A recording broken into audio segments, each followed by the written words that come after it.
Welcome to दरोगा जी motivation. आज के सेशन में हम डिस्कस करने वाले हैं हिंदी प्लस जीके का सुपर 20 का सेशन, जो कि सेशन नंबर 4 है। इससे पहले की वीडियोस देखने के लिए प्लेलिस्ट में जाइएगा और 1 से लेकर 4 तक की सभी वीडियोस देख लीजिएगा।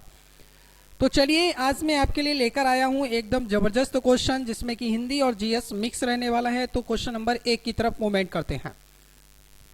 क्वेश्चन नंबर 1 हमसे कहता है कि उत्तर प्रदेश पुलिस का गठन किस वर्ष हुआ था। ये क्वेश्चन हमसे पूछा जा रहा है।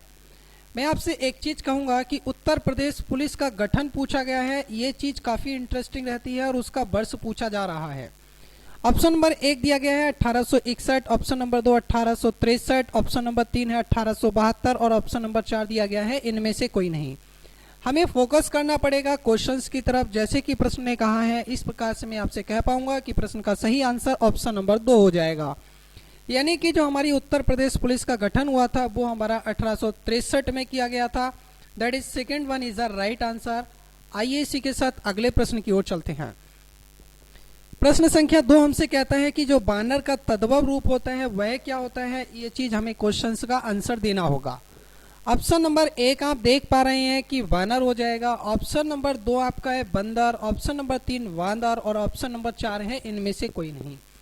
मैं आपको एक चीज से जरूर अवगत करा दूंगा कि बानर शब्द यहाँ पे जो लिखा है वो वकील वाला वा बना है और यहाँ पे जो वा बना है वो आपका सब्जी वाला वा बना है। एज वेल मैं कह सकता हूँ बड़ा और छोटा वा का यह निर्माण हुआ है।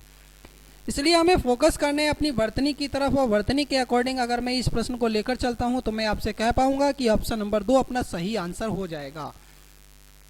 यानी कि जो बंदर शब्द लिखा जाता है वो अपना बिल्कुल करेक्ट आंसर होगा। This is the right answer. We can move next question number 3। Question number 3 हमसे ये कहता है कि देश में जन्मा जो शब्द होता है वह क्या कहलाता है। यानी कि ये चीज यहाँ से लेके यहाँ तक क्लोज हो गई। देश में जन्मा इस शब्द को हम किस नाम से पुकारते हैं। जैसे कि ऑप्शन 1 विदेशी, ऑप्शन 2 आगत, ऑप्शन 3 देशज और ऑप्शन नंबर 4 है इनमें से कोई नहीं। देश में जन्मा शब्द जो है इसके लिए हम एकल शब्द का जो प्रयोग करते हैं वो ऑप्शन नंबर 3 हो जाएगा। यानी कि इसे हम देशज के नाम से पुकारते हैं। यानी कि option number 3 one is the right answer. देश में जन्मा यानी कि देशज। नेक्स्ट क्वेश्चन हमसे कहता है कि स्पर्श व्यंजन को और किस नाम से जाना जाता है। भाई यहाँ पे क्वेश्चन मार्क है, यानी कि रिक्त स्थान पूर्ण करना है। और ऑप्शन 1 है अंतःस्थ व्यंजन, ऑप्शन 2 वर्गीय व्यंजन, ऑप्शन 3 मूल व्यंजन और ऑप्शन नंबर 4 इनमें से कोई नहीं। जब कभी भी हमसे बात की जाए स्पर्श व्यंजन को और किस नाम से जाना जाता है तो आपको साधारण भाषा में ये चीज याद रहनी चाहिए, उसे हम वर्गीय व्यंजन कहते हैं। और यहाँ पे वर्गीय व्यंजन जो हमें मिल पा रहा है वो ऑप्शन नंबर 2 मिल रहा है। यानी कि second one is the right answer. इसी के साथ अगला प्रश्न। क्वेश्चन में आपको हो सकता है कि मिस प्रिंटिंग वाला केस दिखाई दे रहा हो, लेकिन मैं यहाँ प्रिंट कर देता हूँ। यह दा शब्द बना हुआ है। यानी कि दिए गए विकल्पों में से कौन सा विकल्प उम्मीद का विलोम शब्द है। हमें बताना है उम्मीद का विलोम शब्द क्या हो जाएगा। ऑप्शन 1 है आशा, ऑप्शन 2 अवनति, ऑप्शन 3 असंतोष और ऑप्शन नंबर 4 मायूसी है। ये चीज आप भली भांति जानते होंगे, जिस किसी से हम उम्मीद करते हैं अगर हमें वहां से सही परिणाम ना मिले तो क्या हो जाता है, मायूसी हो जाता है। यानी कि मायूसी जो हमें यहाँ पे दिखाई पड़ रहा है वो ऑप्शन नंबर 4 हो जाएगा। That is option number 4 one is the right answer of this question. We can move next question. Question हमसे कहता है कि भैया रामचरितमानस जो हमारी है वो किस भाषा में लिखी गई है। हमसे रामचरितमानस की भाषा पूछी जा रही है। ऑप्शन 1 ब्रज भाषा, ऑप्शन 2 भोजपुरी, ऑप्शन 3 अवधी और ऑप्शन नंबर 4 है मागधी। तो ये चीज काफी सिंपल क्वेश्चन है, लेकिन अगर आपको अभी तक याद भी नहीं था तो आज आपको याद हो जाएगा। और भाई जितने लोग भी आज इस सेशन को देख रहे हैं प्लीज सेशन को लाइक करके अधिक से अधिक ग्रुप्स में शेयर कर दीजिए, अधिक से अधिक फ्रेंड सर्किल में पहुंचा दीजिएगा। और अगर आप लेटेस्ट जितनी भी हमारी अपडेट रहती हैं वो देखना चाहते हैं तो आज ही सब्सक्राइब करें जय स्टडी यूट्यूब चैनल। आपको क्या सर्च करना है भाई, जय स्टडी यूट्यूब पर सर्च कीजिए, गूगल पेज पर सर्च कीजिए और जाके चैनल को सब्सक्राइब करके बेल आइकन जरूर ऑन कर लीजिए। आपको रेगुलर बेसिस पर हर एक अपडेट यहाँ मिलती रहती है। तो इस प्रश्न का सही आंसर हो जाएगा अवधि, और अवधि हमारा जो हो जाएगा वो होगा option number 3। That is this one is the right answer. इसी के साथ मैं लेकर चलता हूं अपने अगले प्रश्न की ओर। और अगला प्रश्न हमसे कहता है कि भैया बात कुछ ऐसी है, लगे चाहे आपको कैसी है, देवनागरी जो लिपि है वो लिखी जाती है। तो स्पष्ट रूप यही होता है कि ऑप्शन नंबर आप देख पा रहे हैं, 1 नंबर ऑप्शन कहता है बाईं ओर से दाईं ओर, ऑप्शन 2 कहता है भैया दाईं ओर से बाईं ओर, ऑप्शन 3 कहता है मध्य से बाईं ओर, ऑप्शन 4 कहता है इनमें से कोई नहीं। तो हम जानते हैं भाई देवनागरी लिपि जिसमें कि ये शब्द हम लिख पाए हैं इस समय, वो भी आपकी देवनागरी लिपि का ही प्रयोग किया गया है, जिसका सही आंसर हो जाएगा बाईं ओर से दाईं ओर। आप देखते हैं ना कि मुझे कुछ भी लिखना है, मानो मुझे लिखना है आपका नाम, ठीक है, मुझे लिखना है आपका नाम एज वेल प्रतीक, मुझे प्रतीक शब्द लिखना है, तो यहाँ पे क्या हो जाएगा, मैंने ये वाले सिरे से चलना प्रारंभ किया और इस वाले सिरे में चलता रहा, यानी कि जब हम यहाँ से लेके यहाँ तक को चलना प्रारंभ करेंगे तो ये बाईं सिरे से दाईं ओर हो जाएगी और बाईं से दाईं, यानी कि option number first one is the right answer. अब कुछ लोग कहेंगे आपने ये नाम क्यों लिया, तो आप अपना नाम ले लीजिए, इसमें कोई दिक्कत वाली बात नहीं है। नेक्स्ट क्वेश्चन आपके साथ स्क्रीन पर बना हुआ है और ये क्वेश्चंस काफी इंटरेस्टिंग है, हो सकता है आपको देखने में तकलीफ पहुंचे, लेकिन मैंने सही कर दिया है कि विश्व हिंदी दिवस कब मनाया जाता है, ये क्वेश्चंस पूछा जा रहा है। ऑप्शन आप स्क्रीन पर भली भांति देख पा रहे हैं। ऑप्शन 1 है 10 जनवरी, ऑप्शन 2 है 14 नवंबर, ऑप्शन 3 है अपना 10 फरवरी और ऑप्शन नंबर 4 है अपना 14 सितंबर, जो कि इस प्रश्न का सही आंसर मैं आपको बताए देना चाहूंगा। आप याद रखिएगा क्योंकि विश्व हिंदी दिवस पूछा जा रहा है, इसलिए प्रश्न का सही आंसर हो जाएगा भैया 10 जनवरी। और 10 जनवरी बोले तो option number first one is the right answer. चलते हैं अगले प्रश्न की ओर। ये क्वेश्चंस काफी इंटरेस्टिंग है। कुछ लोग कहते हैं क्या इतना सरल क्वेश्चन कहीं परीक्षा में पूछा जाता है, तो भाई ये आपको अगर याद है तब तो सरल है, और अगर आपको याद नहीं है तो काफी कठिन हो जाएगा। अभी मैं जम्मू कश्मीर के किसी स्टूडेंट से ये कहूं कि बिहार की राजधानी बता दीजिएगा, यानी कि अगर उसने नहीं पढ़ा होगा तो वो नहीं बता पाएगा। मैं गुजरात के किसी कैंडिडेट से कहूं कि बिहार की राजधानी लखनऊ, देहरादून, पटना या इनमें से कोई नहीं, अगर उसने कहीं पढ़ा होगा तभी बता पाएगा। बट आप उत्तर प्रदेश के रहने वाले हो, आपका पड़ोसी राज्य बिहार बनता है, आपको याद होना चाहिए।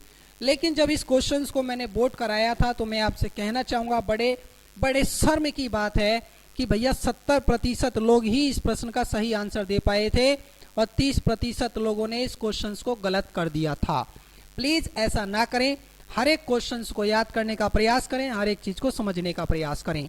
यानी कि प्रश्न का जो सही आंसर होगा वो हो जाएगा पटना, और पटना जहां हो जाती है चलते फिरते घटना उसी को कहते हैं पटना। बिहार की राजधानी कहां है? पटना। आते हैं अगले प्रश्न की ओर। अगला प्रश्न हमसे कहता है बहुत कष्ट होना अर्थ के लिए निकटतम मुहावरा क्या हो जाएगा। यानी कि बहुत कष्ट होना, इसके लिए हम निकटतम मुहावरा लेना चाहते हैं। ऑप्शन 1 छाती फटना, ऑप्शन 2 छाती पीटना, ऑप्शन 3 है छाती पर मूंग दलना और ऑप्शन नंबर 4 है कि इनमें से कोई नहीं। तो याद करना कि बहुत कष्ट होना यानी कि हो जाता है अपना छाती फटना। छाती फटना बोले तो ऑप्शन नंबर 1 बिल्कुल सही आंसर हो जाएगा। आते हैं अगले प्रश्न में। अरे भाई मैं तो आपसे यही कहता हूं और सुनिएगा, खुश रहो अहले वतन हम तो सफर करते हैं। ये जो पंक्तियां हैं वो किसकी हैं? खुश रहो अहले वतन हम तो सफर करते हैं। Option 1 Pratap Narayan Mishra, option 2 doctor Nagendra जी, option number 3 Ramchandra Shukla, option number 4 इनमें से कोई नहीं। प्रश्न का सही आंसर हो जाएगा अपना ऑप्शन नंबर 1 यानी कि प्रताप नारायण मिश्र जी की ये पंक्ति है। इसका बोर्ड रेट भी काफी बेकार रहा था। मैं आपसे कह रहा हूं मैक्सिमम बस 50% लोग ही इसका जवाब दे पाए थे और 50% लोग इसका आंसर गलत दिए थे। और ये क्वेश्चंस मैं बोर्ड कहाँ कराता हूं तो मैं आज आपको बता देना चाहता हूं। आपको जय स्टडी यूट्यूब चैनल की कम्युनिटी पोस्ट में जाना है और जब आप कम्युनिटी पोस्ट में जाएंगे तो पर डे बेसिस पर आपको एक क्वेश्चन मिलता है और वहां आपको इसका वोट करना होता है। जिस दिन 20 क्वेश्चंस कंप्लीट हो जाते हैं तब उसका एक आपको वीडियो दरोगा जी मोटिवेशन यूट्यूब चैनल पर प्रोवाइड कर दिया जाता है। उम्मीद करते हैं कि अब आप रेगुलर बेसिस पर वोट जरूर करेंगे। आइए तो इसी के साथ अगले प्रश्न पर आते हैं। प्रश्न काफी सरल है लेकिन भाई सरल नहीं है। जिसने पढ़ा है उसके लिए सरल है और जिसने नहीं पढ़ा है उसके लिए कठिन है। अभी मैं एक इंटरेस्टिंग कहानी बता रहा हूँ। रेलवे एनटीपीसी की परीक्षाएं चल रही थी और मैंने सोचा कि क्यों ना एक दिन एनालिसिस किया जाए, एग्जाम एनालिसिस। तो जब मैं एक सेंटर पे पहुंचा तो सेंटर पे कुछ महोदय और महोदयी मतलब कह सकते हैं as well male and female candidate बाहर को निकल के आ रहे थे, गेट पास कर रहे थे। तब एक कैंडिडेट को रोक के मैंने पूछा कि भैया आज के प्रश्न पत्र में कोई आपको क्वेश्चन याद हो जो आप पेपर ऑनलाइन दे के आए हैं तो बता दीजिएगा। कहते हैं जनाब हमें कुछ याद नहीं है, हमारा जो पेपर आया था बहुत सरल आया था। तो मैंने कहा बहुत अच्छी बात है। मुझे देख के थोड़ा सा अजीब सा लगा, इसलिए मैंने उनसे एक ही क्वेश्चन किया कि भैया एक चीज बताओगे? बोले साहब पूछिएगा, हम जरूर बताएंगे। उस समय मैं वीडियो रिकॉर्ड कर रहा था तो वो और अति उत्साहित हो रहे थे। मैंने उनसे कहा कि हमारे जो देश है वो भारत देश है और इनके जो प्रधानमंत्री महोदय हैं वो कौन हैं? तो भाई बड़ा सटीक आंसर उन्होंने दिया कि भैया हमारे प्रधानमंत्री महोदय मनमोहन सिंह हैं। तो मैंने कहा वाह रे दोस्त, क्या जिंदगी है यार, क्या जिंदगी है। 2014 में नरेंद्र मोदी जी आ गए हैं और आप अभी तक भी मनमोहन सिंह का गुणगान करते हो। अपडेटेड कर लीजिए स्वयं के वर्जन को। इसीलिए ये सारे क्वेश्चंस मैं आपके साथ रखा हूं और आपको दिखाना चाहता हूं कि आपके साथ ऐसा नहीं होना चाहिए। क्वेश्चन ये कहता है कि उत्तर प्रदेश के मुख्यमंत्री कौन है? ऑप्शन 1 अखिलेश यादव जी, ऑप्शन 2 ममता बनर्जी जी, option 3 Yogi Adityanath ji, option number 4 इनमें से कोई नहीं। तो भैया सबको याद होंगे, ममता बनर्जी मैंने इसलिए लिखा है कि पश्चिम बंगाल में अभी चुनाव हुआ है, तो जल्दबाजी में आप आंसर वो ना लगा दें, इसलिए मैं आपसे कहना चाहूंगा सही आंसर ऑप्शन नंबर 3 है, योगी आदित्यनाथ जी। जो कि मैं आपसे कहूंगा कि अपना जो उत्तर प्रदेश है यहाँ पे जो हमारा केसेस रहने वाला है, सुना जा रहा है कि 2022 के फर्स्ट राउंड में 5 राज्यों में इलेक्शन होने जा रहा है, जिसमें हमारा उत्तर प्रदेश भी शामिल हो जाएगा। May be possible February 2022 again election होगा, यानी कि इनका टर्म कंप्लीट हो रहा है। आते हैं अगले प्रश्न की ओर। उत्तराखंड के वर्तमान राज्यपाल कौन है? मैं मानता हूं कि हमारा पड़ोसी राज्य उत्तराखंड है, आप इन्हें भली भांति जानते होंगे। Option 1 Acharya Devvrat, option 2 baby Rani Maurya, option 3 Anandiben Patel और ऑप्शन नंबर 4 इनमें से कोई नहीं। याद रखिएगा उत्तराखंड के जो वर्तमान राज्यपाल हैं उनका नाम है Baby Rani Maurya. That is option number 2 one is the right answer. We can move next question. Uttar Pradesh के वर्तमान राज्यपाल कौन है? काफी सरल सेशन नहीं है, काफी कॉम्प्लिकेटेड चीजें आपके साथ डिस्कस की जा रही हैं। अगर कहानियां पसंद आ रही हैं, क्वेश्चन लाजवाब लग रहे हैं तो अधिक से अधिक साथियों के साथ शेयर कर दीजिएगा। कसम वर्दी की है, अगर आप लाइक करके शेयर ना करो, बाकी जो करोगे वो भरोगे, हमें इससे कोई फर्क नहीं पड़ेगा। उत्तर प्रदेश के वर्तमान राज्यपाल पूछे जा रहे हैं।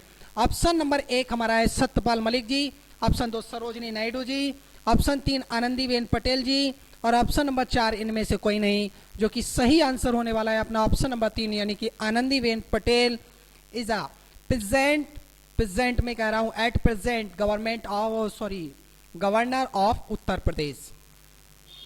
भैया बात यह है कि बंगदूत पत्रिका के संपादक का नाम पूछा जा रहा है। बंगदूत पत्रिका जो है उसके संपादक कौन है? जुगल किशोर जी, राजा रामदेव जी, राजा राम मोहन राय जी या फिर राधाचरण गोस्वामी जी। जो कि प्रश्न का सही आंसर आपका हो जाएगा कि बंगदूत पत्रिका के संपादक राजा राम मोहन राय जी हैं। That is option number 3 one is the right answer.